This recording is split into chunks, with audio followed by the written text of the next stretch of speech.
Today, I would like to make gimbap, Korean seaweed rice roll. We're gonna get some cucumbers. Next, I'm looking for sesame leaves. And I'm gonna get some ground beef. So when you make gimbap, you can use any ingredients you have at home, and that's what's exciting. Every household will make it a little different. But one thing that nobody seems to miss is this pickled radish. And another ingredient I like is burdock roots. I actually like to put kimchi in it, which is a little more modern. We didn't grow up with it, but now, kimchi's become so popular. We're gonna cook the eggs, a little bit of salt and pepper. The art of Korean cooking is not measuring.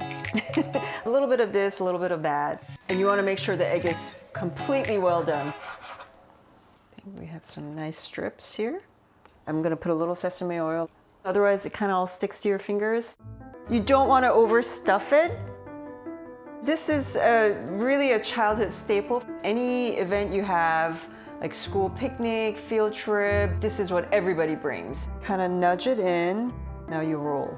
And then roll over that. Gentle pressure. I like to wait a little bit before I slice.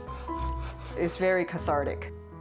So the end piece is going to fall apart, but that's actually the best part. That's the treasured part.